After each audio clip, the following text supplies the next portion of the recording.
Bienvenue dans Dire Mama, le podcast qui tend le micro aux mamans de l'ombre, aux mamans au parcours flamboyant, aux mamans résilientes. J'ai pour ambition, moi c'est Annick, et j'ai pour ambition de mettre en lumière justement le parcours de ces mamans qui trébuchent, qui se relèvent avec le cœur qui bat fort et les étoiles dans les yeux. Aujourd'hui, je reçois une maman que j'adore, une amie aussi, je tiens à le dire. Je suis très heureuse qu'elle soit avec moi sur ce projet, qu'elle me soutienne dans ce projet. C'est à elle. Salut. Salut Annick, salut tout le monde. Écoute Annick, je suis très contente que tu m'aies invitée à participer donc à ton projet de Dire Mama, ce qui va me permettre de donner quelques éléments de ma vie qui ont fait que j'ai réussi à rebondir d'une manière ou d'une autre. Okay. Et aujourd'hui à être fier de ce que je suis devenue, tout simplement. Trop bien. Voilà. Merci beaucoup en tout cas pour ta présence. C'est un plaisir. T'es canon. Merci, toi aussi t'es très belle. T'es trop belle. Merci bébé. Ok. Alors, Binta, est-ce que tu souhaites te présenter ? J'ai 3 manières de se présenter différentes. Mais est-ce que tu voudrais d'abord faire une manière à toi, quelque chose peut-être de collégial, ou est-ce que tu as envie de dire quelque chose ? Je vais me présenter simplement. Salut les filles, salut les Dire Mama. Alors moi c'est Binta, voilà, donc j'ai un parcours qui est pas très simple. J'ai été enceinte à 19 ans, j'ai accouché à 20 ans et là j'ai dû faire face à toutes ces choses-là qui ont fait de moi la personne que je suis aujourd'hui. Ok, très voilà. Bien. Merci beaucoup. Alors moi j'ai 3 idées pour que tu puisses te présenter, qu'on ait une idée à peu près de qui tu es. Okay. Donc soit une punchline, quelque chose, une phrase ou un mantra que tu adores, qui drive un peu ta vie. Okay. Soit 3 petites scénettes du quotidien qui te représentent, ou bien une entrée de star sur scène d'un artiste que tu adores, ou même une représentation de toi-même. Quelque chose en tout cas qui te représente vraiment pour te présenter. Alors je vais plutôt partir sur cette petite phrase qui me représente bien, une petite punchline qui me représente bien. Ok chérie, prends-toi des coups, tombe. Mais à partir d'un moment, c'est à toi de mettre ton putain d'hypercute, de te relever et de montrer à la vie que personne ne peut te battre. Waouh. Bravo. Ça, c'est de la punchline. Ouais, c'est sympa. C'est dû à mes années de karaté. Donc, comme j'adore le combat, j'en ai profité pour faire un petit clin d'œil. Ok. Alors, nous avons un parcours en tant que maman qui est dense, qui est atypique, qui peut être long. Quel est le moment de ta vie que tu souhaites partager aujourd'hui avec nous ? Alors, le moment de ma vie que je souhaite partager aujourd'hui avec vous, c'est un moment qui a été très important, donc déterminant pour le personnage que je suis devenu aujourd'hui, ce personnage que j'aime, parce que je m'aime vraiment. C'est le fait d'avoir été très jeune, d'avoir été perdu, de ne pas avoir eu d'armes, etc., pour relever la pente, et le fait d'avoir eu au moins cette possibilité de devenir qui je veux, quand je le veux, mais surtout de poser sur l'échiquier mes pions afin de réussir à être la personne que je suis aujourd'hui. Okay. Donc au début, il n'y avait vraiment pas de jeu. J'étais perdu, j'étais seul. Il a fallu que je construise des pièces. L'échiquier était vide. J'ai construit la dame, j'ai construit le roi, j'ai construit tous ces éléments-là qui ont fait de moi ce que je suis aujourd'hui. Ce n'était vraiment pas facile. D'accord. Alors précisément, le moment où ça a basculé, donc où tu dis que tu as été seule, justement. C'est un moment très important quand l'amour devient un enfer. D'accord. Voilà. Donc pourquoi quand l'amour devient un enfer, pourquoi j'ai choisi ce titre-là dans ma tête, c'est tout simplement parce que j'étais folle amoureuse, j'ai connu l'homme, le père de ma fille à 14 ans, j'étais très heureuse, c'était Bonnie and Clyde, on avait tout devant nous, et puis d'année en année, je suis devenue une femme, bien sûr j'ai eu des formes, etc., c'est devenu le plus gros enfer de ma vie. J'ai commencé à être une femme battue. Ça a été une période très compliquée. J'ai subi des coups, j'ai subi des violences. Moi qui suis quelqu'un de très forte, malheureusement, cette force-là, je ne la trouvais pas parce que l'amour avait malheureusement tout enfoui. Du coup, il a fallu que je fasse un choix. Ce que j'accepte, donc je suis enceinte, je me fais frapper, je suis une femme battue, j'ai fait un mariage religieux parce que je suis de confession musulmane. Est-ce que j'accepte de tout plaquer et de me débrouiller avec ma fille, ou bien est-ce que je continue à feindre la transparence, à faire croire que tout va bien, et je souffre à petit feu toute seule, et je sais que ça va se répercuter ensuite sur ma fille. Donc c'est là qu'il y a eu cet électrochoc. J'ai décidé. C'est exactement ce que j'allais te demander, ça a été quoi le déclic ? L'électrochoc, ça a été de me voir allaiter ma fille, de finir de l'allaiter, de me prendre une baffe dans la gueule, ça a été de me dire, mince, c'est parce que je veux, putain, je suis quelqu'un, merde, quoi. Je suis quand même quelqu'un, enfin, je suis la fille d'eux, je suis quand même Binta, je suis quelqu'un. Et là, j'ai eu cet électrochoc, j'ai vu ma fille grandir, faire le tour du monde avec moi, s'éclater. Je me suis dit, aujourd'hui, tu dégages et tu te bats pour que ta fille ne ressente pas le manque d'un père. Et tu te bats pour montrer à toutes les femmes, ne serait-ce qu'à ta petite fille, qu'aujourd'hui, oui, tu peux être un binôme, mais tu peux très bien t'en sortir seul aussi. Ok, Et ça a été cet élément déclencheur. d'accord. Donc ça a été le. Est-ce que. Donc ça a été l'élément déclencheur. Donc tu t'es vu, tu t'es projeté. Ouais. Si je comprends bien, tu t'es projeté en te disant je veux pas que ma fille vive ça. Ou il y a vraiment eu, je sais pas, le moment de trop, la violence de trop, Alors en fait, tu vois. le moment alors, de trop et la que- violence de trop, c'est Ouais. tous les jours. En fait, quand ça dure des années, parce que ça a été de la violence sur, on va dire, 2 à 3 ans, en fait, il n'y a jamais ce moment de trop. Parce que si tu l'as accepté pendant 2 à 3 ans, en fait, c'est toi face à toi-même. Est-ce que tu vas rester à te sentir rabaissé comme ça? Est-ce que tu acceptes tout ça, mais tu ne l'acceptes pas? Et pourquoi alors tu restes? Donc après, j'étais jeune, hein. À 20 ans, on est con, on est amoureux, on est là. Et puis 20 ans, 21 ans, là, j'ai eu ce déclic. Est-ce qu'avant que vous vous mariez, si je me permets, hein, tu me Bien dis sûr. si tu veux y aller ou pas, avant que vous vous mariez, est-ce qu'il avait déjà été violent? Alors, dans nos 5 premières années, pas du tout. Comme je te le D'accord. dis, c'était Bonnie and Clyde, on voyageait, j'étais jeune, j'inventais des missions à la MJC pour pouvoir mentir comme quoi je partais avec des animateurs, mais c'était l'homme de ma vie. Ok. Même il ne me l'aurait pas fait. Après, il y a eu l'engrenage, puis il y a eu le quartier, puis il y a eu aussi, il consommait un peu de bœufs, etc. Je pense à la février, il avait aussi ses problèmes personnels de sa vie privée qui ont fait que c'est juste les 3 dernières années qui ont été un enfer. D'accord. Par contre, 7 mois avant le mariage, avant le halal, 7 mois avant, ça commençait déjà. Donc ces petites baffes, c'est oui, tout le monde te regarde, et puis t'es trop belle, et puis je veux pas que tu t'habilles, et puis je veux pas qu'on te voie, et puis... Mais ça passait, je me disais, c'est une passade, c'est une période. Ça va pas durer éternellement. Mhm. Et finalement, moi, je voulais pas le perdre, mon mec. C'était mon mec à moi, en fait. Bien sûr. J'aurais très bien pu tomber, j'aurais eu besoin... Mec, C'était mon à cœur. moi. J'aurais pu tomber et il aurait été là pour me relever. Donc je m'étais dit, c'est une mauvaise passade. Peut-être qu'il faut que je relève, peut-être qu'il faut que je l'aide. Et puis après, il voulait pas que je travaille. Il T'avais voulait pas encore conscience en j'avais fait pas qu'il confiance, avait une voilà, je emprise et m'étais tu juste l'es- dit que c'était un petit délire en fait. Mhm. Et puis les années passent et là il me dit écoute, t'as raison, je suis beaucoup trop violent parce que j'ai l'impression que tu m'aimes pas, je veux que tu me fasses un enfant. J'avais 19 ans, il m'aurait demandé de lui décrocher la lune, je l'aurais fait. Et puis c'était complètement inconscient de ma part de lui dire ok. 2 mois après ce ok, je suis enceinte. Et je me reprends quand même des coups et ça continue. Mais là je me mets dans une tourmente infernale. Mhm. Ce qui veut dire que je passe d'une femme qui se prend des baffes, mais qui peut se barrer en soi, à une femme qui se prend des baffes, mais que là, en fait, on est en train de construire une famille. Oui. Et j'ai 19 ans. Oui. Et mes parents me prennent pour une petite gamine de 15 ans, quoi. Mhm. Donc là, il va falloir que j'assume envers ma famille. Ça a été très compliqué aussi, parce que je suis la plus petite de toute ma fratrie. On est 4 enfants. Je suis tombée enceinte à 19 ans. C'était l'horreur. Mhm. Mes parents avaient mis de l'argent de côté pour moi, pour que je fasse le métier dont j'ai toujours voulu faire. Mhm. J'avais un choix à faire. Soit tu arrêtes toutes tes conneries, tu te débarrasses de tout ça et tu reprends ta vie d'avant, qui était une vie merveilleuse. J'ai le 4e galop en cheval. Moi, mes parents ont investi pour ma vie. Ou soit tu pars avec ton mec. Eh ben, j'ai fait le choix de partir avec lui. Ok. Parce Ah, que- l'amour. Hein. Ah, l'amour. Oui. L'amour, mais surtout, je n'accepte aucunement qu'on m'impose des choix. Je veux faire mes propres choix. Et Ok. on en revient sur la question, qu'est-ce qui a fait que tu te sois barré? Mhm. On n'a pas à Oui, quel a m'imposer. été le Voilà. déclic, Ce déclic-là, il est venu de là. Mhm. Je dormais pas la nuit. Il rentrait à 2h, 3h du matin, je m'en prenais dans la gueule. Et je me suis dit, mais t'as refusé d'accepter les choix de tes parents pour ton bien-être, mais tu refuses ces choix pour ton mal-être. Mhm. Et là, ça a été un déclic dans la nuit. Ça s'est Mhm. fait tout seul. D'accord. Voilà. Ok. Donc, je me suis dit, t'as stop. subi cette situation pendant 2-3 ans, c'est ça? Pendant 2 à 3 ans, sans rien dire, hein, parce que j'avais honte de le dire donc à ma famille. T'imagines bien, on t'avait dit de pas Bah aller oui. te marier, de pas aller machin, de pas Oui. vivre avec lui. Tu l'as fait, donc tout ça, ça a été un poids que j'ai dû porter sur mes petites épaules de petite gamine de 20 ans. Ouais, ça a été très compliqué, ouais. Ouais, c'est ce qui a été le plus dur à affronter? Ouais, ça, et puis aussi la solitude. Le fait que moi, j'étais toujours très entouré, j'avais plein de copines, j'avais plein de copains, puis j'étais la mascotte de ma ville, enfin, j'étais Vinta, quoi. Et puis de me retrouver là, j'étais plus personne, j'avais plus d'amis parce que déjà, j'avais plus de portable, ils m'avaient coupé tous mes liens avec tous mes amis. Et puis mon père et ma mère, je les avais déçus. Et puis je voulais pas qu'ils viennent me voir parce qu'ils allaient voir que j'avais un petit cocard par-ci ou une petite faiblesse par-là. Donc du coup, je me suis renfermé dans un truc où j'étais seul face au monstre, en gros. Ok. Et puis lui aussi, sa famille était très mauvaise. Donc j'avais toute sa famille contre moi, la petite Binta.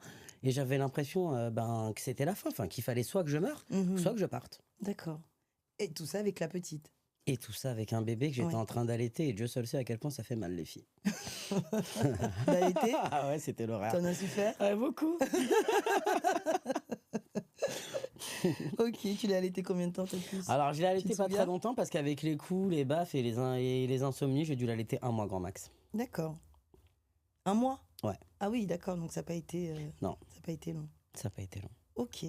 Donc on en est à, t'as le déclic, Voilà. en une nuit. Merci, au revoir. Voilà. Ok. Donc en une nuit, j'ai le déclic. Merci, au revoir, j'arrête tout. Je me réveille le matin. Il est sorti. Je descends en pyjama, les cheveux en l'air. Je ressemble à rien, rien à foutre. Il faut que je me casse. Mhm. Je me retrouve dans une cabine téléphonique parce qu'à l'ancienne, en 2001, c'était des cabines téléphoniques avec la puce à la carte. J'avais qu'une unité, donc j'ai triché avec le ticket de bus. Truc à l'ancienne, il n'y a que les anciennes qui pourront comprendre. J'entends allô et c'est mon père. Et là, je dois lui dire qu'il faut que je rentre. Vous imaginez même pas la honte. Vous imaginez même pas que. Je me suis dit, mais comment je vais faire? Mhm. C'est pas possible. Et là, je lui ai dit, papa, il faut que je rentre. Ah bah non, t'as voulu te marier et tout. Mon père est très procéduré. Je lui ai dit, ben, je suis une femme battue. Il m'a dit, ok, j'arrive. C'était réglé, valise bouclée. Je suis arrivé chez lui, j'avais 7 valises. Dieu seul sait, j'adore la mode, donc il y avait du Lacoste, il y avait tout. Je suis reparti avec un petit sac. Toute sa famille m'avait pillé tous mes vêtements. Mais malgré ça, je suis parti avec un petit sac. Mais alors, je suis parti avec une confiance en moi, comme ça, qui m'ont permis de me relever. Ok. Mm. La confiance en toi t'a permis de te relever. Est-ce qu'il y a eu d'autres choses qui t'ont concrètement aidé? Parce que ton père, du coup, est venu te chercher. Ouais, mais c'est pas ça qui m'a aidé. C'est pas ça qui t'a aidé. Non. Qu'est-ce qui En t'a fait, aidé le fait que concrètement? mon père vienne me chercher, ça m'a permis d'avoir un lieu où vivre avec ma fille. Ça m'a permis de retrouver une stabilité psychologique, c'est-à-dire de plus me sentir dans un cocon néfaste, mais de me ressentir dans mon cocon d'enfance. Mais ce qui m'a aidé, en fait, c'est moi toute seule. C'est moi seul, c'est aussi mes amis d'enfance qui m'ont dit, putain, on te reconnaît pas. Enfin, mon poids de forme est 74 kilos, vous voyez, je suis un peu ronde. Et ben, j'ai grossi. Arrête. Du coup, j'étais tombé à 50 kilos. Donc voilà, de me regarder dans le miroir et de me trouver amaigri, de me retrouver nul, de me retrouver bête et de moi-même face en miroir me dire, cette personne-là, c'est pas toi. Il faut que tu sois la personne que tu veux aujourd'hui. Alors, je pouvais pas dire, il faut que tu redeviennes celle que tu étais parce que j'étais un enfant. Il fallait que aujourd'hui, je construise dans ma tête, quelle femme est-ce que tu veux être maintenant? Ok. Quel est ton idéal? Ok. Moi, je savais ce que c'était. Donc aujourd'hui, c'est la personne que je suis. Je suis quelqu'un de très narcissique parce que je m'aime. Mais aujourd'hui, c'est parce que je me suis battu aussi pour construire cette personne-là. D'accord. Ok. Donc voilà, je me suis fait tout plein d'images. J'ai rêvé que je manquais pas d'argent. Il y a des personnes qui vont me dire c'est pas l'essentiel dans leur vie. Moi, ma vie, l'essentiel est basé sur l'argent. Pourquoi? Parce qu'on peut dire ce qu'on veut. J'ai pas d'argent, je voyage pas. J'ai pas d'argent, je vais pas chez Louis Vuitton. J'ai pas d'argent, je mange pas sur une terrasse. J'ai pas d'argent, je ne m'éclate pas. Et surtout, je n'ai pas d'argent, je ne peux pas profiter des instants avec ma fille. Bien sûr que je le peux, mais à petite échelle. Je voulais que ma fille ne remarque même pas le manque d'un père. Je voulais qu'elle parte à l'école avec des copines, quoi, un père, une mère, un oncle, une tante, et qu'elle fasse exactement les mêmes choses que ces filles-là. Et je me suis battu pour ça.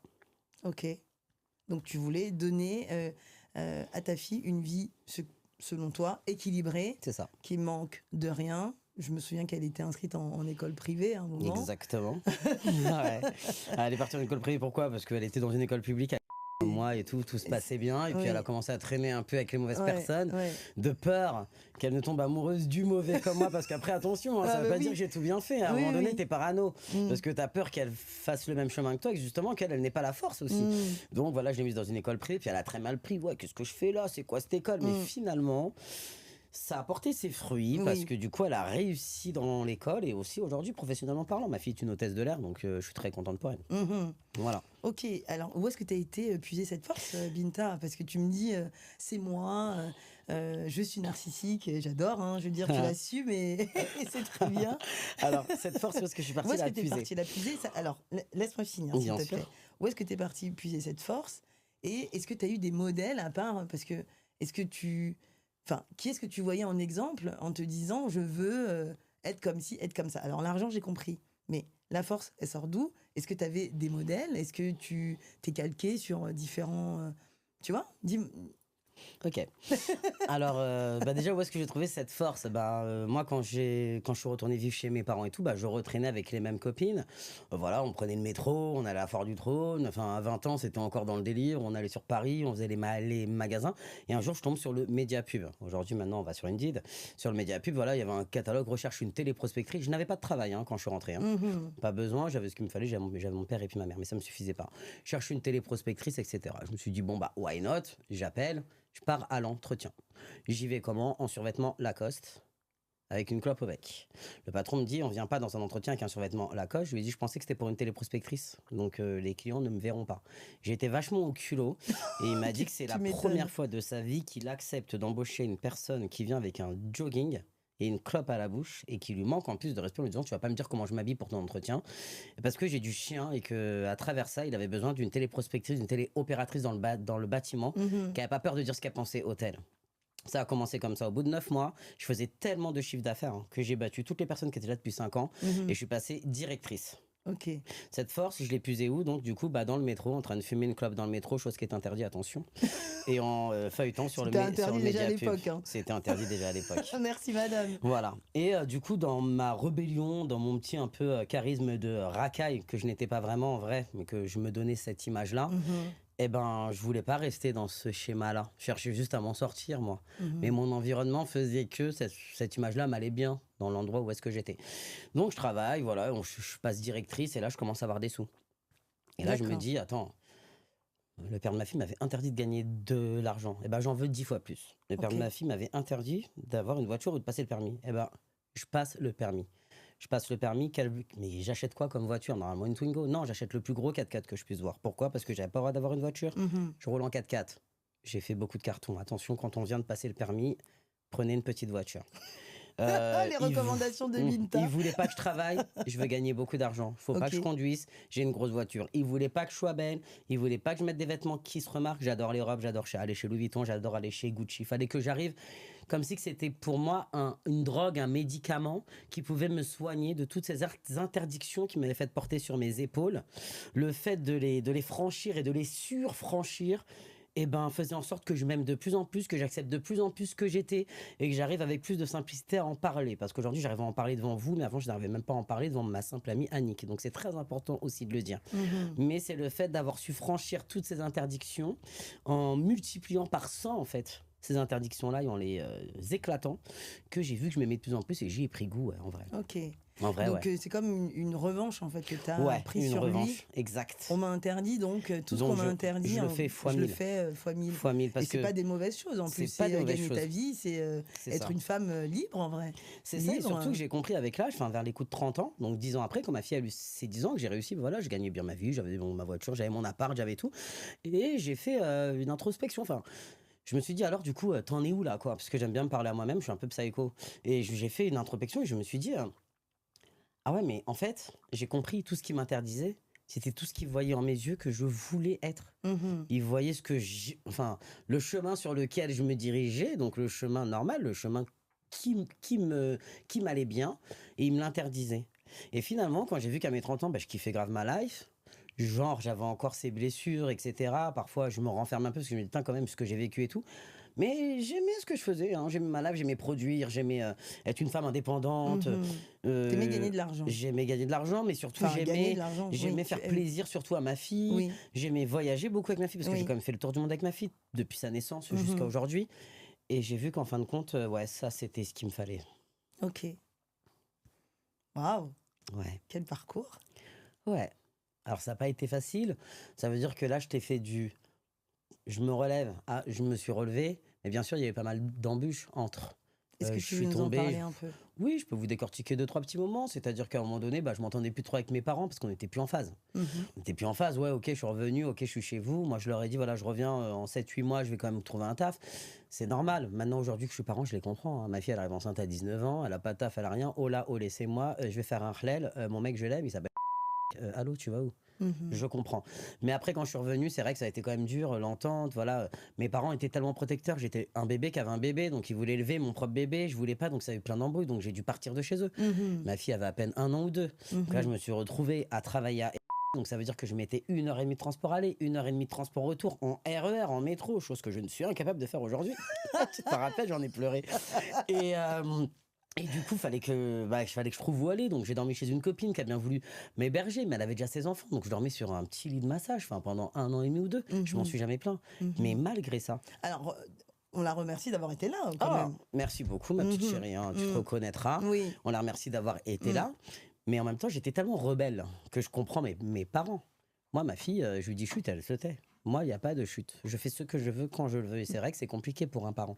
Mais si elle n'aurait pas été là, c'était très compliqué pour moi. Donc, j'ai dormi dans des petits trucs. Et puis, il fallait que je paye aussi un loyer. Alors que je venais de travailler, je gagnais que 900 euros par mois. C'était mes débuts, les gars. Mhm. Sur mes 900 euros, il fallait que j'en donne 700. Et puis, moi, j'avais plus rien pour moi. Et puis, voilà, il y a eu des moments d'embûche. Mais ces moments-là, où je suis tombé, ont fait que j'avais encore plus de force à me dire, putain, c'est pas assez, quoi. C'est pas assez. Ok, t'as un taf, ok, tu y vas, ok, tu fonces. Non, il te faut plus encore. Mhm. Parce qu'il est hors de question que demain tu te retrouves dans cette situation. Demain, si ça va plus, il faut que tu puisses te relever tout de suite, par tes propres moyens. Donc, toutes ces petites embûches ont fait que j'ai eu un super bon travail, tout se passait bien, mais toujours une grande gueule, toujours à l'ouvrir.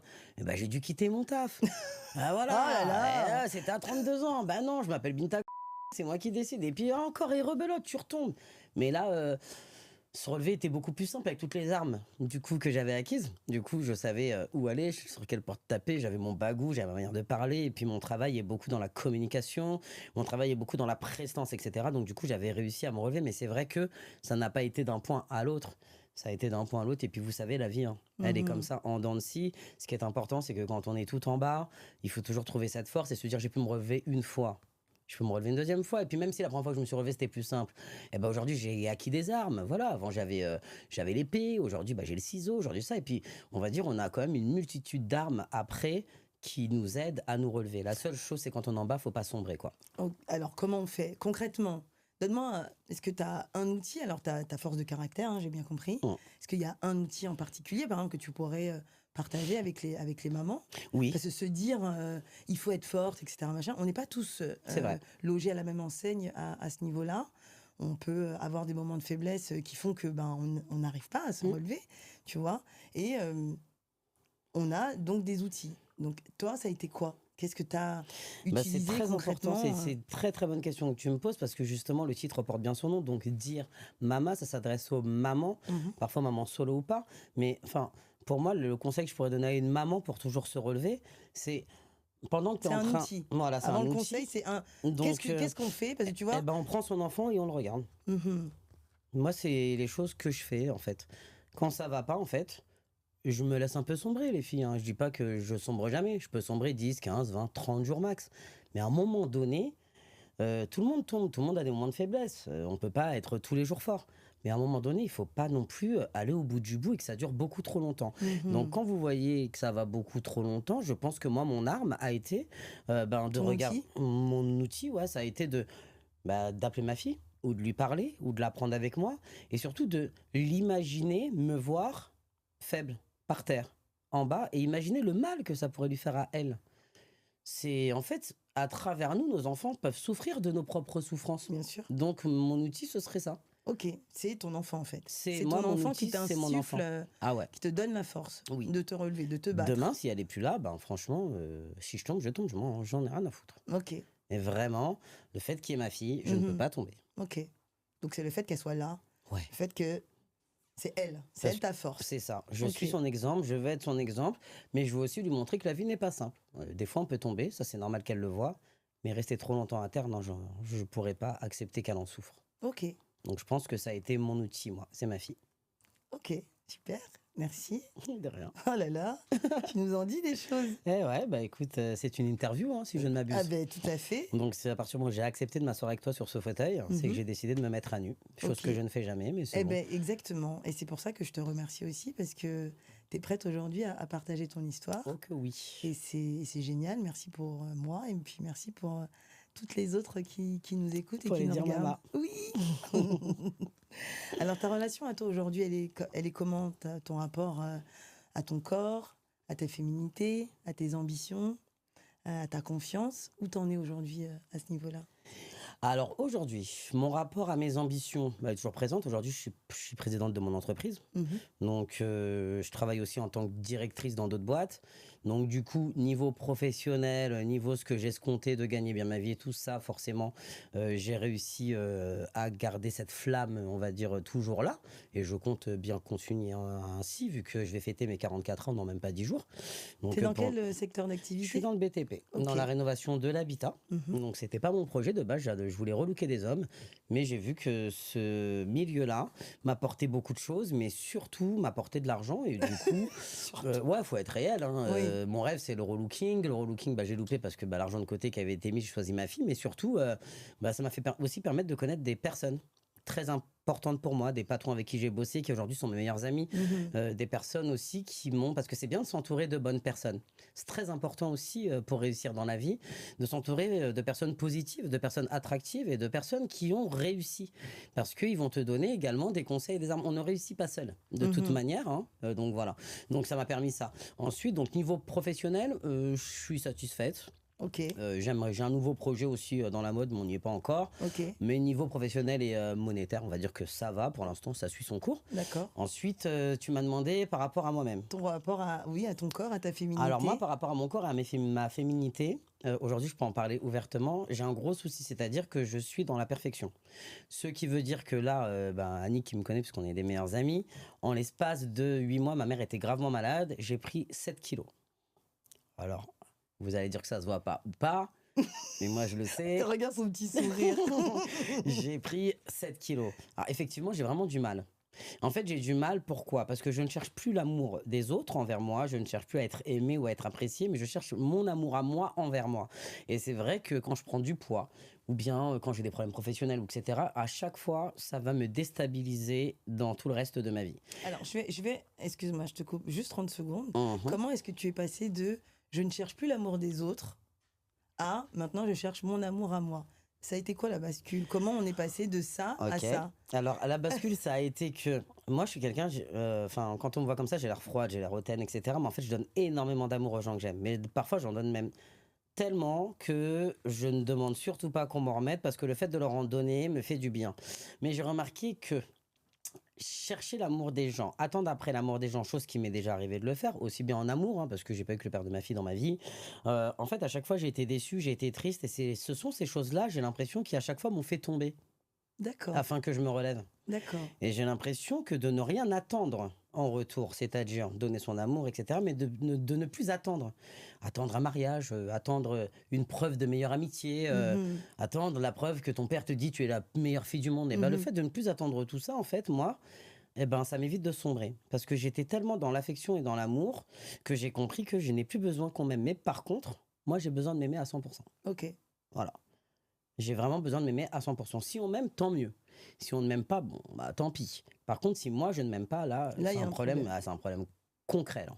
Voilà, la planète pourrait m'aimer que si moi, je ne m'aime pas, je préférerais que personne ne m'aime, mais que moi, je m'aime. D'accord. Parce que pour moi, s'aimer soi-même, c'est pouvoir aimer les autres. Ok. Avant de demander aux autres qu'on leur donne de l'amour, il faut d'abord s'aimer soi. Okay. C'est la leçon que je me suis donnée. Est-ce que la leçon que tu t'es donnée, que tu as appris du coup au fur et à mesure, parce que tu as eu beaucoup d'attentes, que ce soit en amour, en amitié, en famille. Et des déceptions tellement énormes. Oui. Et puis parfois, un manque de compréhension à se dire, mais si, ça aurait été moi, mais j'aurais pas fait ça. Mais en fait, non, c'est pas toi, là. Chacun est comme il est. Donc comment tu peux attendre de gens qui ne sont pas toi? Moi, je peux tout attendre de moi. Oui. Mais comment je peux attendre de toi? Je n'ai rien à attendre de toi. Tu es ma meilleure amie. Mais je n'ai rien à attendre de toi. Je n'ai rien à exiger de toi. Je t'aime comme tu es, tu m'aimes comme je suis. Si demain je ne t'aime pas, je ne t'aime pas. Si tu ne m'aimes pas, tu ne m'aimes pas. Mais si moi-même je ne m'aime pas, mais je vais aller où? C'est foutu.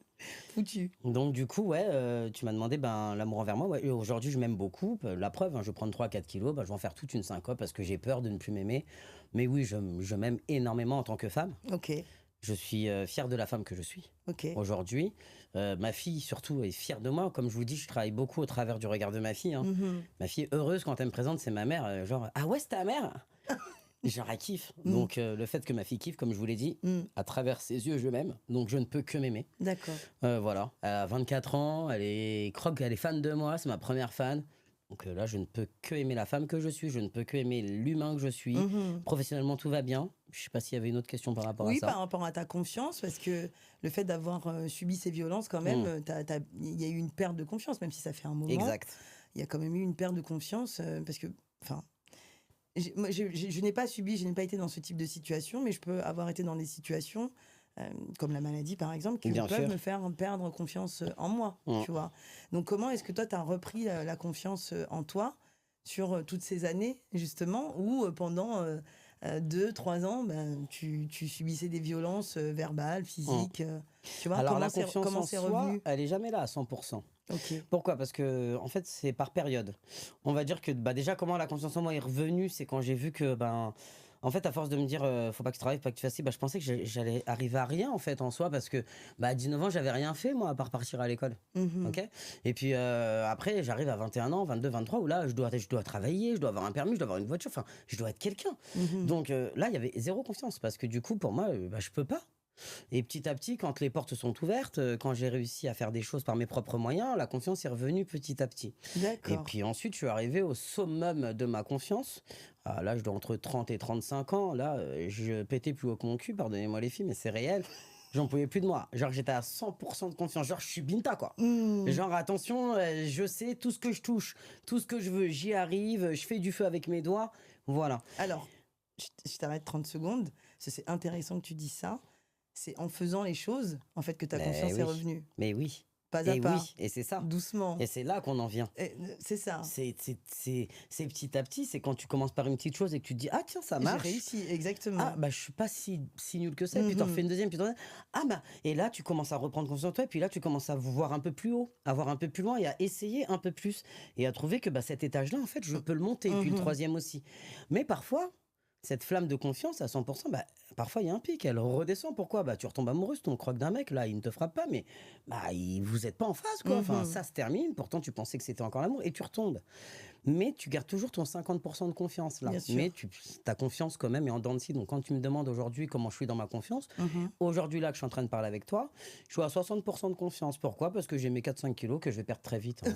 Ok. C'est juste ça. Ok. Et parce que je viens d'être dans une phase transitoire depuis le mois de décembre où j'ai arrêté d'être grande directrice commerciale d'un gros groupe et aujourd'hui je suis à mon compte.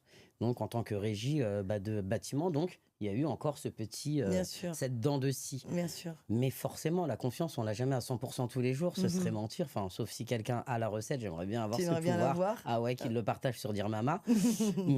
Mais ouais, effectivement, je ne suis plus tout en bas de ma confiance. Je stagne, on va dire, à 60%. Ce sera toujours mon minimum. Parfois, je vais être à 100, parfois, je vais être à 90. Hein, et parfois, je vais être à 60 et parfois, je vais être à 100.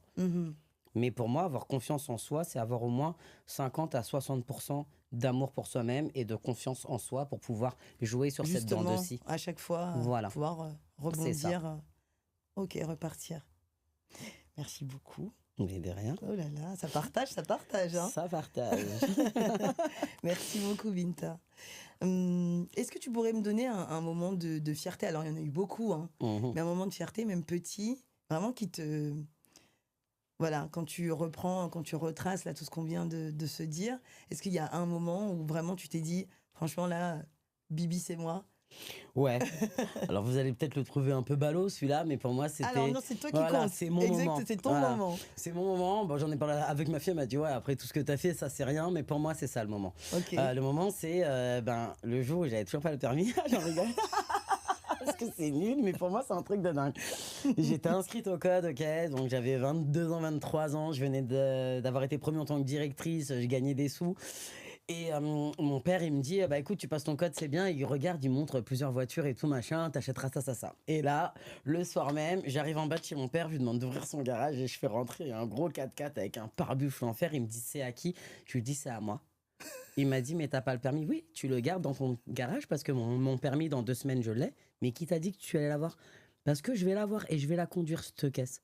Mon père a prié Dieu que j'ai jamais mon permis de conduire. Jamais que j'ai conduit cette bagnole. 2 semaines après, je ramène le papier jaune, parce qu'avant, on avait d'abord le papier jaune. Et là, je lui ai dit, donne-moi les clés. Il me dit, non, donne-moi les clés. Ça part grave en embrouille. Ma mère, elle dit, donne-moi les clés. Et là, je peux vous dire que j'ai pas fait la fille, ouais, j'ai peur. Hein. J'ai pris directement le rond-point des Champs-Élysées, les gars. Et j'ai kiffé ma tête avec un putain de son house school. C'était le plus beau moment de ma vie.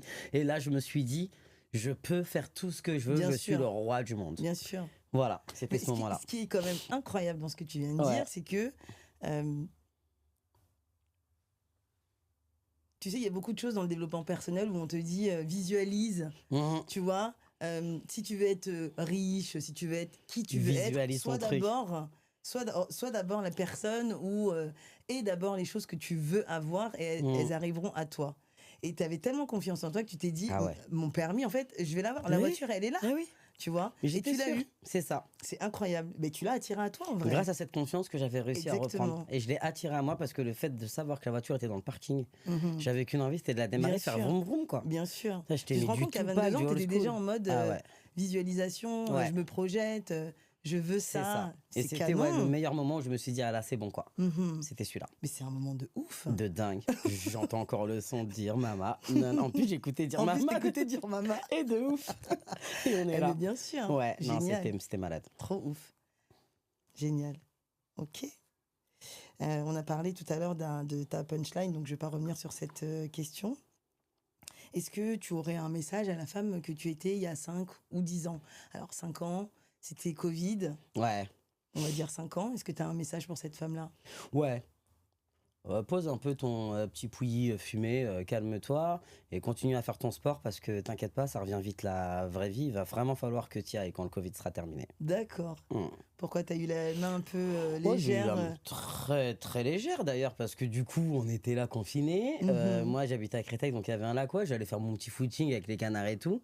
Mais tous les soirs c'était on fait quoi quoi? Mhm. On fait quoi demain? Qu'est-ce qu'on fait maintenant? Moi je suis dans le bâtiment donc vous n'êtes pas sans savoir qu'il faut qu'on rentre chez les propriétaires. Bien donc sûr. du coup tout est en off. Mhm. On travaille pas, on fait rien, donc fallait trouver des choses à faire. Donc musique à fond, chicha, dans le balcon, un petit peu trop de vin blanc, Mhm. un peu de rosé de temps en temps, et puis ben on n'avait pas beaucoup de communication. On s'appelait tous en visio et tout. Mhm.